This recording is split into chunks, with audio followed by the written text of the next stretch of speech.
नमस्कार दोस्तों आज हम आपके साथ श्रीमद् भगवत गीता के अध्याय नंबर 8 के जो वास्तविक भावार्थ है उसके ऊपर प्रकाश डालेंगे और ये जानेंगे कि इस 8वें अध्याय में भगवान ने अर्जुन के माध्यम से संसार के सभी मनुष्यों को ये कहना चाहा है कि हम इस सृष्टि मंच पर अपने अपने कर्मों का पार्ट प्ले करते हुए जिस भी भाव से हमेशा ही भावित रहते हैं और अंत में उसी भाव से भावित हुए हम शरीर छोड़ते हैं, तो अगले जन्म में भी हम वैसे ही घर में और वैसे ही परिवार में जन्म लेते हैं। इसलिए इस जो 8वें अध्याय का भावार्थ है उसे समझना बड़ा ही जरूरी है।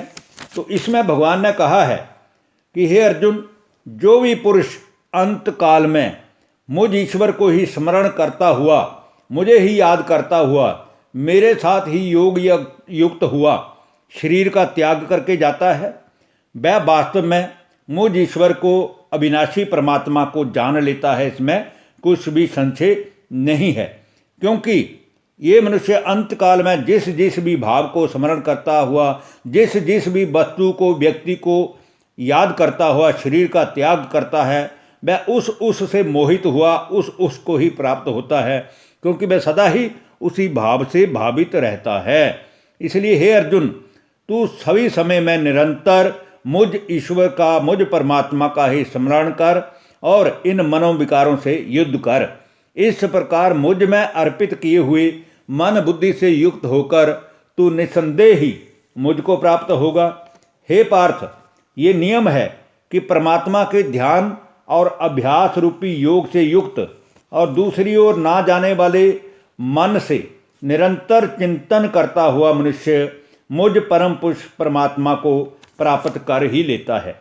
और वह पुरुष मुझ में अनन्य चित्त होकर सदा ही निरंतर मुझ परमात्मा को, मुझ पुरुषोत्तम को स्मरण करता है और मैं भी उसको आसानी से ही प्राप्त हो जाता हूँ, ऐसा समझना चाहिए। इसलिए हे अर्जुन, योगी पुरुष इस रहस्य को यथार्थ रूप से जानकर जो भी वेदों में, शास्त्रों में या ग्रंथों में मेरे प्रति ऋषि मुनियों ने, महान आत्माओं ने वर्णन किया है, कुछ लिखा है, वो सारा ही यथार्थ रूप से जान नहीं पाते हैं।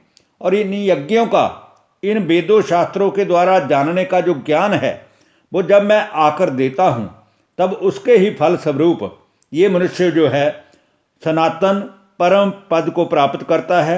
इसलिए इस ज्ञान को गहराई से समझना चाहिए। धन्यवाद। नमस्कार दोस्तों।